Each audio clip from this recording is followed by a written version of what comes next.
Will you please explain how Shaul HaMelech had such a tragic kingship despite being so righteous? He didn't even want to be a king in the first place. Did Ruach Shtut take away his free will? Thank you. No, the Torah says, and the Gemara discusses it, that Shaul HaMelech, as righteous as he was, got Yetzirah, got Ruach Shtut, what they call Yetzirah, and he was led to believe that David HaMelech was trying to steal his kinghood. And unfortunately, he believed few wicked people like Doeg Adomi, Shem Reshaim Yerkav, who has no share of the world to come, because Doeg was the head of the Sanhedrin, was the head rabbi. And that led Shaul to make multiple mistakes as a result of this single mistake that he made, if you will. And this is why this led him to make other mistakes, but nonetheless, he's still considered a tzaddik. He still went to Gan Eden. He still has a share of the world to come, next to Shmuel HaNavi. So let's not misunderstand and think that that Shaul was anything less than he was, which is being a tzaddik. But making mistakes, yes, he made mistakes, and he paid for them. But he still was a very, very big tzaddik, and his Olam HaBa is right next to Shmuel HaNavi. As far as the mistakes, that in essence is not only showing that he was, despite being a tzaddik, he's still human.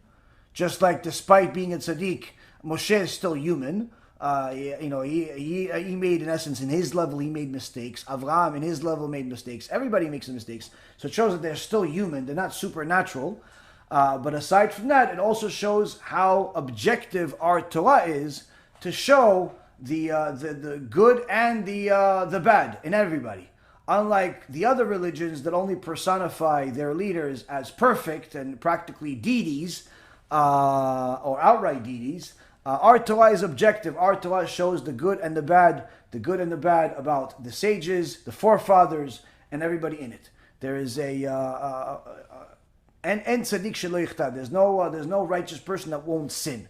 This is a rule in the world. So long as you're a human being, you have an evil inclination, and you will make certain mistakes. There's the Gemara discusses the mistakes of certain sages and how Hashem saves some of them from them beforehand, some afterhand. For example, immorality. There's a rule in the Torah, in a Torah that en apotropos la'arayot, meaning that no one is above immorality. Meaning that if a person doesn't work on themselves day and night and doesn't watch themselves, they could easily fall for immorality.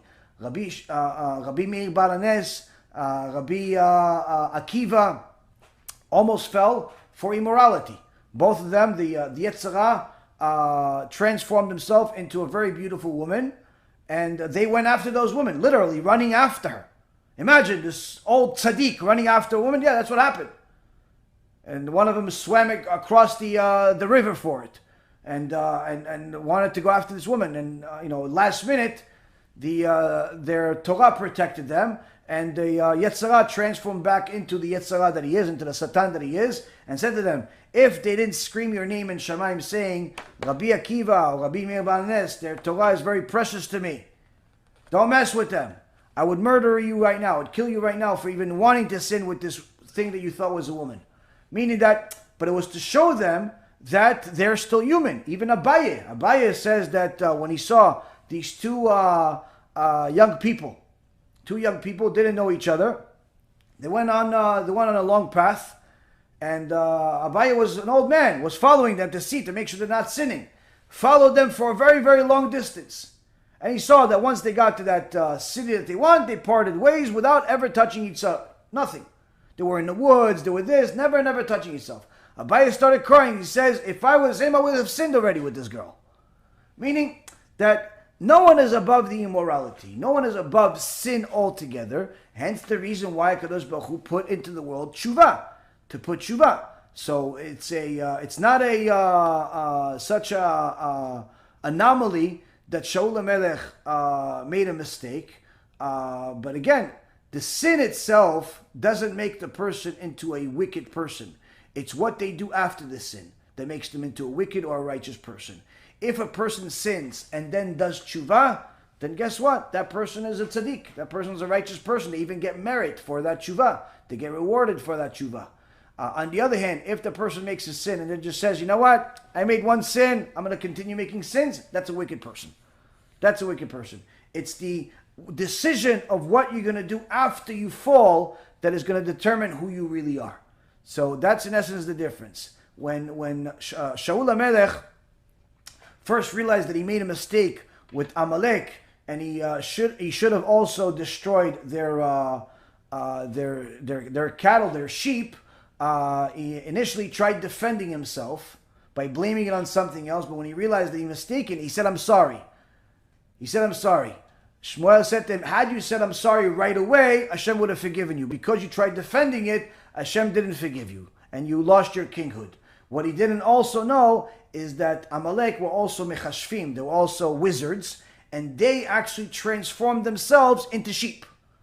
So the sheep that he was supposed to slaughter, he didn't slaughter because he wanted to bring them as sacrifices for Hashem. Even though Hashem didn't ask him for sacrifices, he asked them to kill everything that they have. He wanted to do a mitzvah that no one asked for. And on him it is written, Al tiyeh tzaddik harbe. On Shaul it's written, don't be overly righteous. Don't do more than Hashem asked you to do. Hashem said, do A, do A.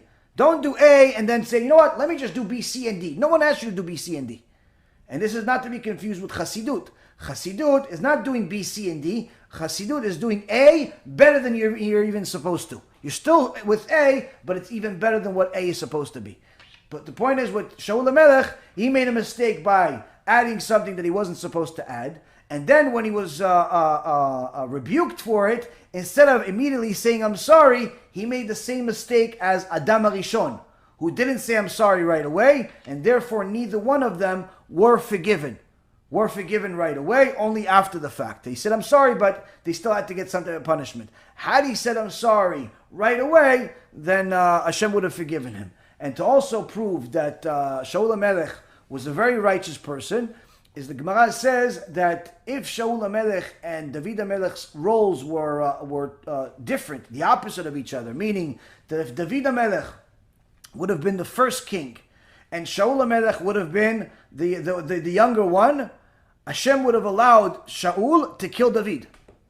Meaning he didn't allow David to kill Shaul, even though David could have killed Shaul, still it didn't happen. It wasn't the will of Hashem. Had it been the opposite, it would have. Shaul was such a righteous person, he would have actually allowed Shaul to kill David. Now, this is again not to compete with Shaul's more righteous, David or Shaul. We have no concept of what righteousness is when it comes to these tzaddikim.